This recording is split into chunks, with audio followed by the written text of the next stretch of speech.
नमस्कार दोस्तों, कैसे हो आप सभी लोग। आशा रखता हूँ आप सभी लोग मज़े में होंगे तो अपनी लाइफ में कुछ अच्छे से अच्छा कर रहे होंगे। आप सभी लोग को राधे राधे फ्रेंड्स।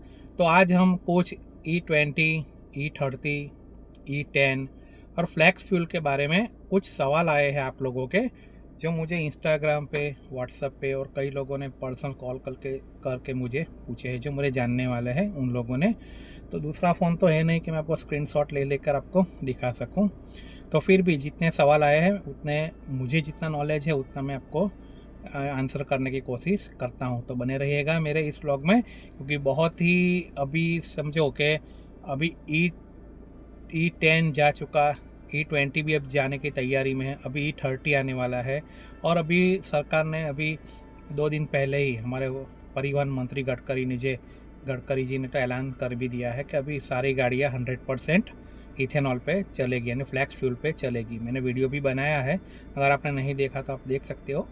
इसी से जुड़े कुछ सवाल मेरे पास आए हैं, तो मैं आपसे वो शेयर कर रहा हूँ और उसका आंसर करने की पूरी कोशिश करूँगा। तो फ्रेंड्स, मेरा नाम है भावेश भट्ट, सूरत से मैं बिलोंग करता हूँ। और पहला सवाल है जगदीश भाई का। उन्होंने हमसे पूछा है कि E30 आने के बाद क्या हमारी E10 कारें, और उनके पास एक BS4 कार भी है पेट्रोल, क्या वो चल पाएगी। तो जगदीश जी, मैं आपसे बोलना चाहूँगा कि आपकी E10 वाली जो कार है उसमें तो कोई ज़्यादा इश्यू होने वाला नहीं है, क्योंकि उसमें शायद आपको माइलेज की थोड़ी गिरावट मिले, परफॉर्मेंस में कमी मिलेगी। लेकिन BS4 कार है, अगर आपने उसको 7-8 साल या 5 साल के ऊपर हो गया है तो कोशिश करें कि उसको बेचने की कोशिश करें, क्योंकि अभी E30 कंप्लाइंट जो पेट्रोल आने वाला है उससे आपकी गाड़ी को भारी दिक्कत हो सकती है।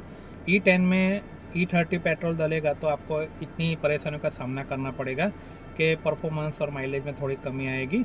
और कंपनियों में आप जाओगे, जो भी कंपनी की आपके पास गाड़ी है, आपने बताया नहीं कौन सी गाड़ी है, तो वो लोग भी आपका E20 कंप्लाइंट जो कार है उसको E20 या E30 के अपग्रेड कर सकते हैं वो लोग, क्योंकि थोड़े से मेजर चेंजेस करने के बाद वो लोग आपकी गाड़ी को अपग्रेड करके आपको दे सकते हैं फ्रेंड्स। और दूसरा सवाल है राजेश भाई का। उन्होंने ये मुझसे पूछा है कि मुझे पुरानी कार लेनी है 7 से 8 या 9 लाख के बजट में, तो पुरानी गाड़ी लूँ या फिर नई गाड़ी के ऊपर जाऊँ।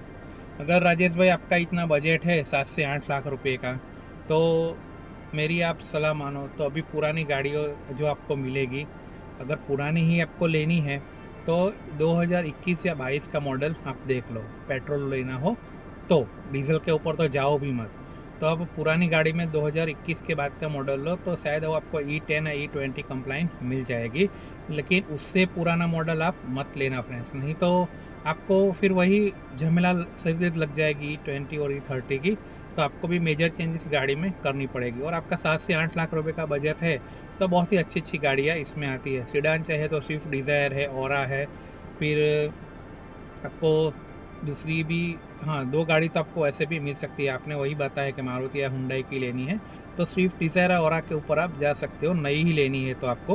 और अगर पुरानी लेनी है तो 2020 से 21 का मॉडल ही आप सजेस्ट करता हूँ मैं आपको फ्रेंड्स। और तीसरा सवाल है प्रेम भाई का। उन्होंने पूछा है कि E30 पेट्रोल आने के बाद, यानी E30 फ्यूल आने के बाद, क्या E20 और E10 वाली गाड़ियाँ हमारी चल सकेगी, उसमें कोई ख़राबी तो नहीं होगी। तो प्रेम भाई, इसमें ऐसा कुछ प्रॉब्लम नहीं होगा, ज़्यादा आपको परफॉर्मेंस में फ़र्क नहीं दिखाई देगा और आपकी गाड़ी का कोई नुकसान नहीं होगा, क्योंकि E30 आने के बाद पहले से ही आपकी गाड़ी E20 कंप्लाइन अगर है तो उसमें मेजर आपको इश्यू नहीं दिखेंगे। हाँ, अगर E10 है तो थोड़ी बहुत परफॉर्मेंस में कमी आपको देखने को मिल सकती है फ्रेंड्स। और फ्रेंड्स, चौथा सवाल था राज भाई का। उन्होंने मुझसे पूछा है, मुझे एक गाड़ी लेनी है, डीजल लूँ, पेट्रोल या ईवी, और या फिर सीएनजी के ऊपर जाऊँ। तो राज भाई, आपने आपकी रनिंग कितनी है वो अभी तक बताई नहीं है, लेकिन आपकी अगर 3000 2000 के ऊपर रनिंग है तो ही डीजल में जाइएगा, वरना तो डीजल से आप तौबा ही करो तो बेहतर है। और ईवी के ऊपर की बात करूँ तो ईवी अभी इतना इंफ्रास्ट्रक्चर अभी बना नहीं कि आप ईवी के ऊपर जाओगे, क्योंकि आपने लिखा है कि ज़्यादा हाईवे ट्रिप्स आपको करना पड़ता है, तो ईवी को तो अभी आप छोड़ ही जाओ। क्योंकि ज़्यादातर अभी चार्जिंग स्टेशन सब जगह पर लगे नहीं हैं, लगे हैं तो स्टार्ट नहीं है, चालू नहीं है, या फिर अंडर कंस्ट्रक्शन में मैंने देखा हुआ है। क्योंकि मैं हर जगह घूमता रहता हूँ तो मैंने देखा है कई जगह पे इंस्टॉल हो रहे हैं, जहाँ पे इंस्टॉल हो गए हैं वहाँ पे प्रॉपर वर्क भी नहीं कर रहे और आपको एक एक डेढ़ डेढ़ घंटा खड़ा रहना पड़ेगा। तो इससे बेटर है या तो प्योर पेट्रोल ले लो, और अगर आपकी रनिंग ज़्यादा है 2 से 3 हज़ार किलोमीटर या 2000 के ऊपर, तो ही आप सीएनजी के ऊपर आप जाओ। और नई लेनी है या पुरानी वो भी आपने बताया नहीं, तो अगर नई गाड़ी लेनी है तो पेट्रोल ले लो, E2830 कंप्लाइन जो आएगी वो। अगर पुरानी भी लेनी है तो 2021 या 22 के बाद का आप मॉडल कंसिडर कर सकते हो राज भाई। और फ्रेंड्स, पांचवा सवाल था मुकुंद भाई का था, वो तो मेरे फ्रेंड्स ही है। तो उन्होंने मुझसे पूछा है मुझे नया टैक्सी बिजनेस शुरू करना है, तो मैं स्विफ्ट डिज़ायर लूँ या अर्टिगा लूँ। तो मुकुंद भाई, आप पहले जॉब करते थे, मैं आपको पर्सनली जानता हूँ। तो अभी आपकी टैक्सी बिजनेस में शुरुआत है, अभी भी आपको कोई अच्छी जॉब मिल रही है 15,000 20,000 या 25,000 के करीब करीब, तो पहले जॉब को कंसिडर करो, क्योंकि टैक्सी लाइन में अभी कुछ रहा नहीं है और फिर भी आपको टैक्सी बिजनेस करना ही है। तो अभी बड़ा इन्वेस्टमेंट करके ये सिरदर्दी मत पालो, क्योंकि बाज़ार में इतना काम है नहीं। हम लोग क्या है, इतने सालों से लगे हुए तभी हमारी गाड़ियाँ चल पा रही है। तो अगर आपको टैक्सी बिजनेस करना ही है, आपने मन बना ही लिया है कि नौकरी से ऊब चुके हो और नौकरी जितनी सैलरी आपको यहाँ से मिल सकती है, तो अभी बड़ी गाड़ी से शुरुआत मत करो, अब वैगनर से शुरुआत करो।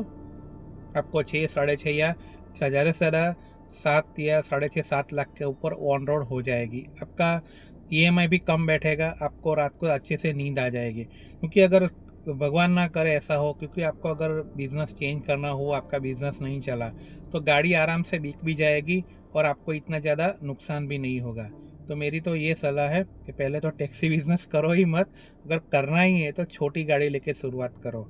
और उससे भी बेटर है नई गाड़ी मत लो, अगर सेकंड हैंड में आपको मिलती है 21-22 का मॉडल, आपको आराम से 4 से 5 लाख रुपए के अंदर वैगनर मिल जाएगा। कमर्शियल पासिंग में ही लेना पड़ेगा आपको, तो आप वो लेकर भी शुरुआत कर सकते हो। क्योंकि आप एकदम नए हो, अभी आप क्या करोगे, ओला उबर में ही गाड़ी चलाओगे, तो अभी उसमें इतना काम बचा नहीं है। तो अपनी अच्छी खासी नौकरी छोड़ कर ये सीधे मत पालो, अगर करना ही है तो मेरी ये। और फ्रेंड्स, ये छठा सवाल है, ये सवाल तो बहुत ही इंटरेस्टिंग है, यानी ये सबको जानने वाला सवाल है, क्योंकि अभी आजकल यही चर्चा ज़्यादा हो रही है फ्लैक्स फ्यूल के बारे में। तो मुझे एक सवाल पूछा है, सर्वेश भाई ने पूछा है। उन्होंने पूछा है कि फ्लैक्स फ्यूल आने के बाद, ध्यान से सुनिएगा, फ्लैक्स फ्यूल आने के बाद हमारी E30, E20 और E10 और BS4 कारों का क्या होगा।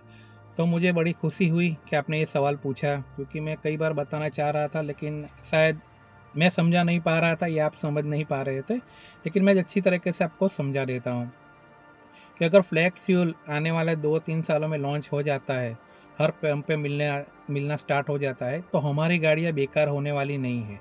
क्योंकि इसमें जैसे सीएनजी में एक किट लगती है, सीएनजी में हम कन्वर्ट करते हैं जो एक किट लगती है, वैसे ही एक किट आएगी 35 से 40,000 या 50,000 के करीब करीब एक किट आती है। अगर आप वो अपनी कार में इंस्टॉल करोगे तो आपके BS4 से लेकर E30 कार जो भी होगी, जो भी E20, E10, E30 कंप्लाइन गाड़ी होगी, वो आपकी इथेनॉल यानी फ्लैक्स फ्यूल में कंसिडर यानी कन्वर्ट हो जाएगी। यानी आप छोटा सा मेजर चेंजेस करके आप अपनी गाड़ी को फ्लैक्स फ्यूल के लायक बना सकते हो फ्रेंड्स। यानी आपको कोई बेचने की ज़रूरत नहीं है, थोड़ा वेट करो। अभी क्या है कि अभी एकदम, क्या बोल रहा हूँ कि कुछ पता नहीं चल रहा है कि ऑटोमोबाइल इंडस्ट्री कहाँ जा रही है, कुछ क्या होने वाला है, क्या होगा, कल सुबह कुछ नया आ जाए। तो भी वेट करो, क्योंकि कोई गाड़ियाँ बेकार नहीं होने वाली, क्योंकि सरकार भी ये तो सोचेगी ना कि फ्लैक्स फ्यूल हम लोग लॉन्च करेंगे, या अगले साल करें या 2027 में करें या 28 में करें, तो पुरानी गाड़ी वालों का क्या होगा। तो उसके ऊपर भी सरकार ने विचार किया है। तो छोटा सा मेजर चेंजेस करके अपनी गाड़ी को अपने चलने के लायक बना सकते हो फ्रेंड्स। तो जल्दबाजी मत करें, अपनी नई गाड़ी को बेचने की बात अभी मत करो फ्रेंड्स। तो फ्रेंड्स, ये 7वां सवाल है, तो इसके बाद ही मैं वीडियो को एंड कर दूंगा। तो ये मुझे पूछा है चंद्रेश भाई ने, उन्होंने मुझे पूछा है कि मेरी रनिंग ज़्यादा है, 3 से 4 हज़ार किलोमीटर महीना मुझे हो जाता है गाड़ी को चलाते हुए।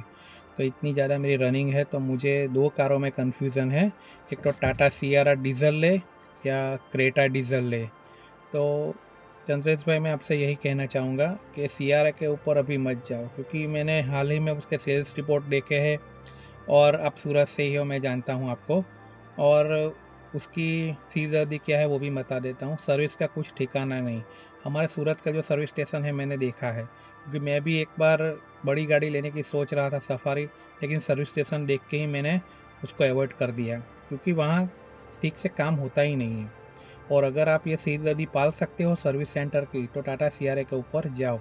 नहीं तो मेरा एक ही सजेशन है, टाटा CRA आपको देखने में भले ही अच्छी लगे, लेकिन वैल्यू फॉर मनी आपको चाहिए तो क्रेटा के ऊपर आप जा सकते हो, क्योंकि प्राइस में ज़्यादा डिफरेंस नहीं है।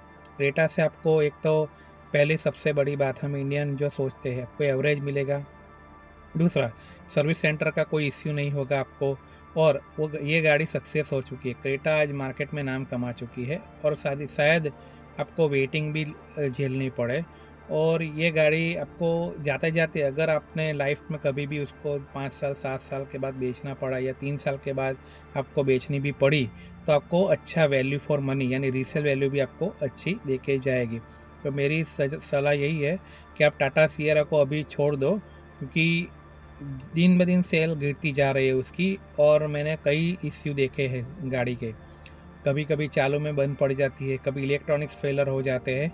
तो अभी टाटा उसके ऊपर काम कर रहा है। तो मेरी मानो आप अपना हार्ड मनी है तो हुंडई क्रेटा डीजल के ऊपर आप एक बार जाओ, और वो गाड़ी आप एक बार सोच लो फ्रेंड्स। तो फ्रेंड्स, ऐसे ही कुछ आपके भी सवाल होंगे, तो अगर आपको भी कोई परेशानी है, दिक्कत है, तो आप हमें बेझिझक हमें DM कर सकते हैं, या हमारे कमेंट बॉक्स में आप हमें सवाल पूछ सकते हैं। मुझे जितना नॉलेज है गाड़ियों का, उतना मैं आपको आंसर करने की कोशिश करूँगा। अगर आपको ये मेरा वीडियो अच्छा लगा हो तो लाइक कीजिएगा, शेयर कीजिएगा, सब्सक्राइब कीजिएगा और कमेंट ज़रूर कीजिएगा फ्रेंड्स। इसी के साथ मैं ये ब्लॉग को एंड करता हूँ, और आप सभी लोगों को राधे राधे फ्रेंड्स।